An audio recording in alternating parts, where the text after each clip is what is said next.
Already 30s in parts of Central Texas. We'll show you who's most likely to start Thursday morning with frost in first warning weather. Manor ISD families armed with pen and paper tonight to address campus safety after the stabbing and killing of a student. How the district is tightening security and the alternatives some in the community want. I just remember being totally shocked because things like that didn't happen in Marble Falls. And tonight we continue our investigation into a hill country mystery 60 years in the making. Why more deaths in Texas don't have autopsies to determine what really happened. The changes that could be coming at the state capitol after our questions.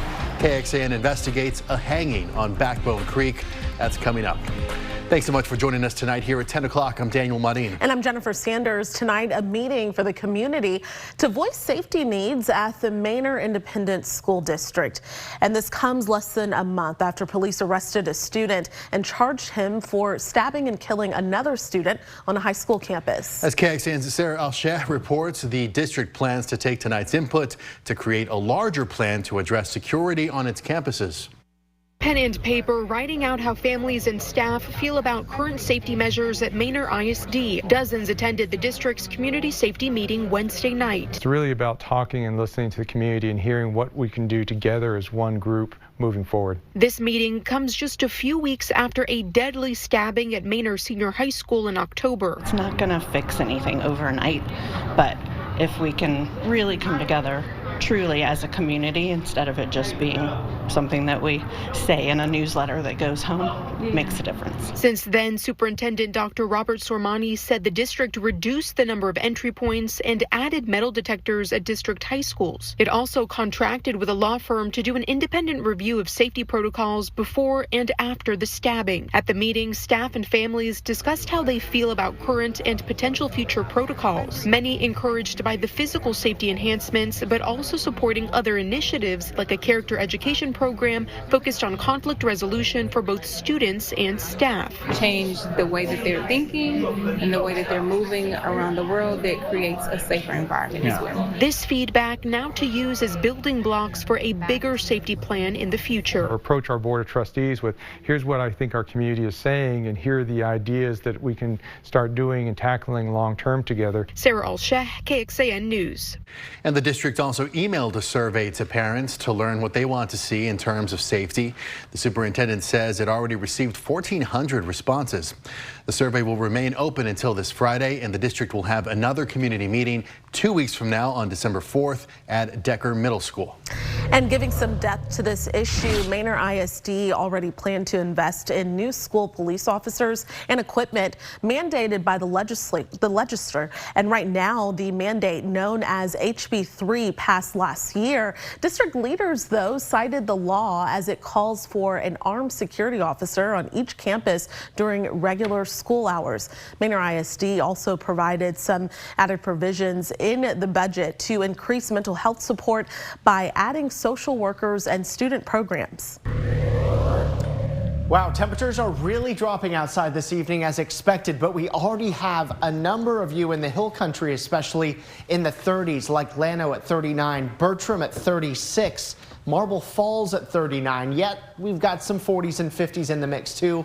Camp Mabry's already down to 47, and we're at 38 at the airport. So yes, even some 30s in the metro already, especially well away from downtown, and some 30s mixed with 40s in our eastern counties too. So we are already seeing these numbers falling rather quickly here this evening, and they'll keep dropping down to at least 40 in Austin at Camp Mabry, although upper 30s are starting to look a little more likely. We'll forecast at least a low of 40. That would be our coldest night since February 19th in Austin at Camp Mabry. That was the last time we were below 40 for overnight lows. Coming up in first warning weather, we'll show you who's most likely to start out with a frost or even a light freeze tomorrow morning, ahead of 80s coming in for the weekend and another cold front just before Thanksgiving.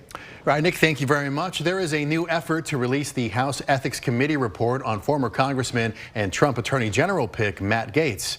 Two Democrats each introduced a resolution that would force the full House to vote on whether to make the committee release its report.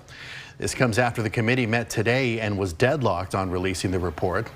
Gaetz resigned last week. He's accused of sexual misconduct, drug use, and other allegations, which he denies. Today, the committee's Republican chair said the report has not gone through the review process. I have some reservations about releasing any unfinished work. Now, the president-elect says he stands by Gates. The House Ethics Committee is set to meet again next month. Texan Cecil Richards, an abortion rights activist and former president of Planned Parenthood, was given the Presidential Medal of Freedom today. President Joe Biden held a private ceremony for Richards. She was diagnosed last year with a rare and aggressive form of a brain tumor. Biden's son, Beau, died from the same type of tumor in 2015. Richards is the daughter of Ann Richards, the former governor of Texas. The Travis County DA's office says a man convicted 20 years ago of killing and robbing his former 7th grade teacher should be released from prison. The DA's office plans to address the case with reporters tomorrow morning. They say Alvin Stewart should be granted a new trial and released from prison while awaiting a decision from the Texas Criminal Court of Appeals. The DA's office claims Stewart did not receive a fair trial. He was sentenced to 20 years for manslaughter and 60 years for robbery. We have a closer look at this case for you over at KXAN.com.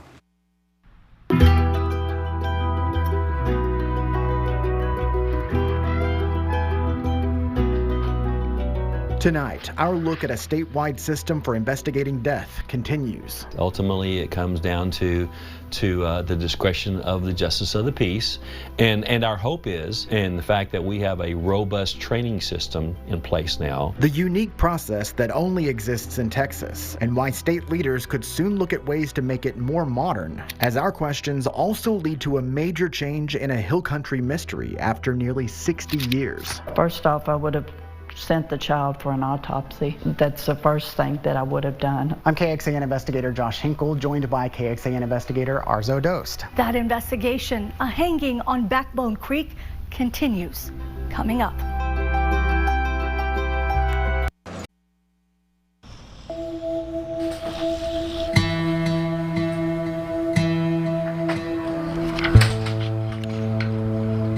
My name is Deborah Bensall, and I am the Justice of the Peace for Precinct 4 in Burnett County.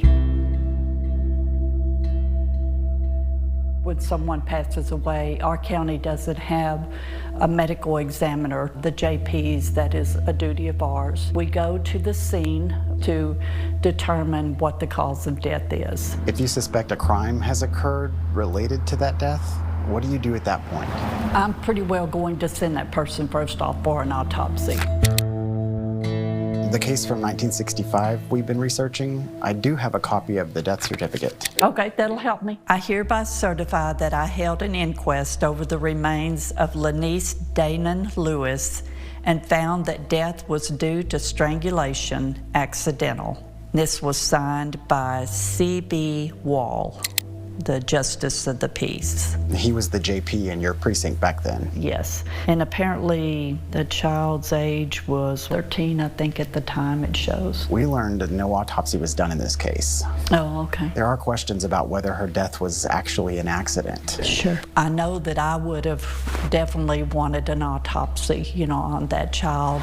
Should JPs still be investigating deaths in Texas? Or is it time to figure out a different system at this point? I mean, I feel comfortable with what I do. I'm not saying that there isn't something better.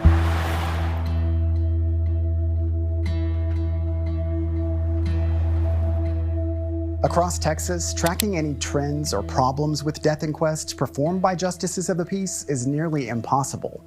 With around 900 precincts, you have to file individual requests, which can be a long and costly process. There is no central statewide system the public can access. The state does collect death certificates, but those are sealed for 25 years after a person dies, so the latest records available are not recent. Texas lawmakers recognize, though, death investigations are important to their constituents. And in recent legislative sessions, there's been quite a debate at the Capitol over which counties use JPs and which have medical examiners. Have all members voted?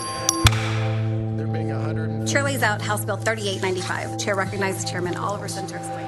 Under current law, only counties with a population of more than 2 million people are required to establish and maintain a medical examiner's office. In the absence of a medical examiner, the Justice of the Peace is responsible for determining the cause of death. The death investigation system started back in the 19th century. Very few of us have medical examiner offices, and I consider it a moral imperative. The medical examiner is a physician who specializes as a pathologist in accurately determining the cause of death. Having that actual trained resource available is something that we should encourage.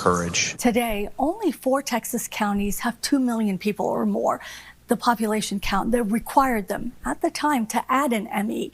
That threshold had doubled from 1 million, a change that meant 3 additional counties didn't need to establish ME offices yet, even though most on that list already have one, except for Denton County in North Texas. Thank you, Mr. Chairman. Denton County is one of the fastest growing counties in the country and is rapidly approaching a population now of 1 million people. And if they were required to establish their own medical examiner, it would initially cost approximately $4 million. In 2019, a state lawmaker named Tan Parker successfully pushed the new population requirement through the legislature, allowing his home, Denton County, to avoid getting its own medical examiner and with a few other counties continue its long-standing partnership with nearby Tarrant County to fund and operate a shared regional ME's office there. My Denton County judge and commissioner said we can partner with our neighboring Tarrant County and get terrific services, taking care of all of our people at a fraction of the cost for the taxpayer. My perspective is when you see locally your JPs are being overwhelmed because of the workload that they have,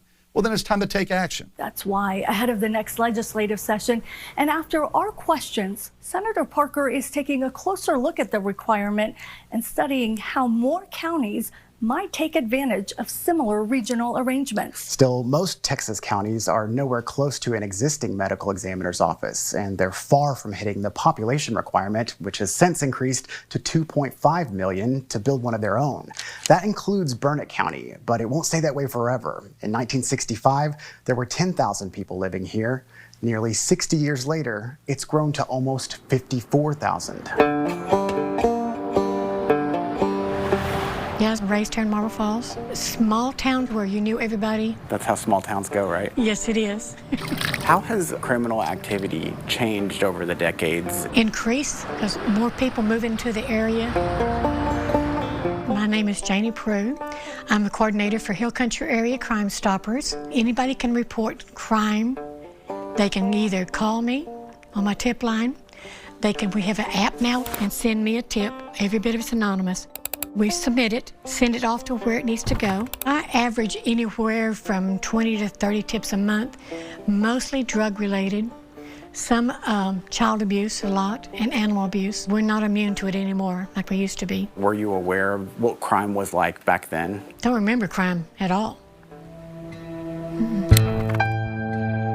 In 1965, you were 8th grade? Yeah. The same grade as Danon Lewis? Yes. Do you remember how you found out that she had died? I just remember being totally shocked because things like that didn't happen in Marble Falls. Especially to someone so young. Yes. I don't think anybody really believed that it was a suicide at the time. Cases like this stick with you? Absolutely, yeah. Just not having any closure. I would love to see it solved, but I don't think it ever will be. Too much time has passed.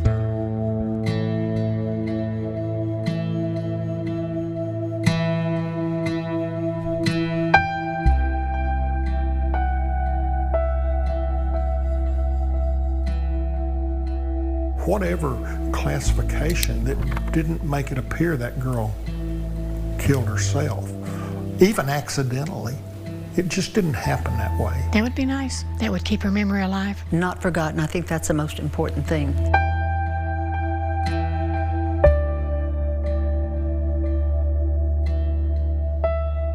Online now, A Hanging on Backbone Creek, the complete digital investigation. Watch the entire docuseries, explore the Danon Lewis mystery and other reports on Texas's Justice of the Peace system, and more, including an update on how our questions could soon lead to change at the state capitol. And don't forget to listen to a new season of our Catalyst podcast, where we take a closer look at this 60-year-old case and how our team pieced the evidence together. Just go to KXAN.com/Backbone Creek. All right, now let's take a look at our weather and those cooler temperatures that we're all experiencing in Central Texas. I know, and for many, they've been waiting for this. Yes. A lot of people love the very chilly mornings, and this will be our coldest morning since February here, coming our way tonight. 47 is where we are right now. We expect we'll drop at least another 7 degrees in Austin by the time we start off tomorrow morning. Really much of the state 40s and 50s right now. So it's not just here locally, the vast majority of Texas feeling the chilliest air of the season. Here's more of a local view of temperatures, and you can see some spots just outside of Austin, even in the suburbs of the metro counties are already in the 30s. Dripping Springs at 38, 39 for you in Georgetown, whereas downtown or close to it at Camp Mabry 47. Just a guideline here, you can get frost between 34 to 36 degrees. Frost is possible, but it's much more likely when the temperatures drop below 34. And then, of course, you start talking about freezes anytime the air temperature drops to 32. So bear that in mind when we look ahead to what we're expecting for morning low temperatures tomorrow. Remember, frost under 36, and we're seeing a lot of that here over Central Texas. So plan on at least the potential for some frost around tomorrow morning, making for the coldest morning of the season. But there could be a few spots that get down below freezing. Llano maybe being one of them at 31. Subtle changes in the wind, by the way, could make a big difference in just how cold it gets where you are. Already by 9 tomorrow, 40s turning into 50s. By midday, upper 60s. And then highs coming in the low 70s here tomorrow afternoon. So a cold start, but ending up a warmer than average finish. We'll go with that high of 73 in Austin. Sunny and dry here tomorrow and not a whole lot of wind. Temperatures keep climbing, mid 70s on Friday, upper 70s Saturday, low 80s there on Sunday. And our humidity is going to start coming back, especially when our temperatures get into the 80s. You'll be feeling a little muggy here Sunday into Monday. As far as our low temperatures, it's going to stay chilly in the 40s for most of us here Friday and Saturday morning as well. But then Sunday morning, noticeably warmer with those lows back in the 50s again. Here's a look at our first warning weather 7-day forecast, and you can see the warming trend continues through the weekend. Saturday, mostly sunny. Sunday, mostly sunny. 83 Sunday. Warmest day of the next 7 is Monday with a high of 85. Then a cold front comes through. Unfortunately, it's a dry cold front, and it knocks temperatures down into the mid 70s without bringing any noticeable moisture with it, although we are going to see some more clouds around Tuesday and Wednesday. A reminder, we are still 20,000 or so behind where we would like to be in our KXAN Friendsgiving Challenge here for the evening team. And of course, all of the money, whether it be donated to the morning team or the evening team, goes to the Central Texas Food Bank in the end. And they really appreciate everything we can give them. There's a matching process going on where your donation of $1 actually turns out to be $3. So scan that QR code or go to kxan.com/friendsgiving and then click on evening team. This is KXAN Sports, brought to you by Thomas J. Henry. UT women's basketball team is beating teams by an average of 45 points per game, and that continued with Charleston State visiting the Moody Center today. It was Kids Day inside the Mood, so you know it was loud with an arena full of elementary school kids. They were definitely making their presence known, which Longhorns appreciated. Shea Holly with the layup, 14 points on the day for Holly. Madison Booker, this layup here, after driving baseline, will put Texas up 19-3. And Aaliyah Moore able to fight off the defender and find Rory Harmon for the straightaway three-pointer. 11 points on the day for Harmon. And then Texas defense turning into offense. Brianna Preston with the steal and the layup. Longhorns up by 35 after that. But the star of the show today was Madison Booker. This three-pointer here was just 3 of her 25 points.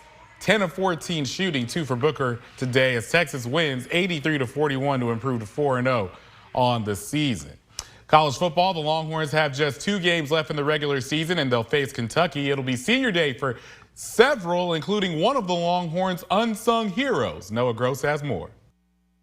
Let's go back to Saturday. Texas getting that revenge win over Arkansas for the loss in Fayetteville in 2021. Arkansas had all the momentum in the second half, cut the Texas lead to just 13-10. Crowd was really getting into it, but the Texas offense woke up. They'd been struggling early in the game, but marched down the field in the fourth quarter to score a touchdown in that drive where Texas took back momentum. Steve Sarkisian noted a play talking to the media that many people might not think was a big one, but Quinn Ewers found Juan Davis, who was the third read on a big play, and Juan Davis does what he's known to do, execute. Juan catches it and then breaks kind of 2 tackles and falls forward, and we get a first down. That seems like nothing, but to me, as the play caller, that was a big play because now I don't have to call 3rd and short.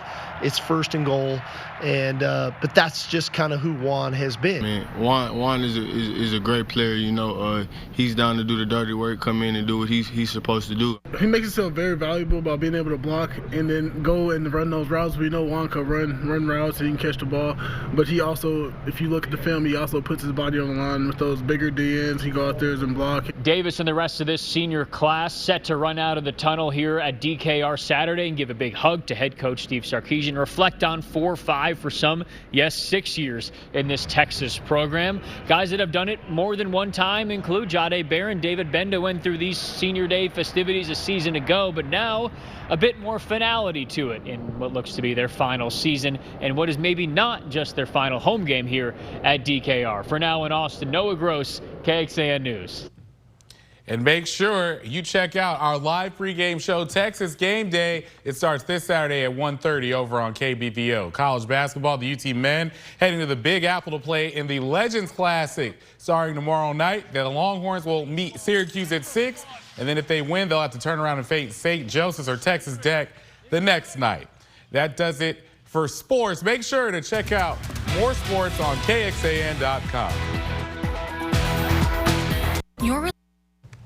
And just into the newsroom, the city of Buda just issued a boil water notice for the Bella Vita neighborhood and part of the downtown area. We do have more details on KXAN.com. All right, let's get you one more check of weather. Cold start, 40 in Austin, but most of us begin the morning in the 30s. You may get that low tire pressure sensor light that comes on tomorrow morning. Then we're up to 66 at noon and eventually 70s. All right, very nice. All right, that's going to do it for us. Have a good night, everybody. We'll see you tomorrow.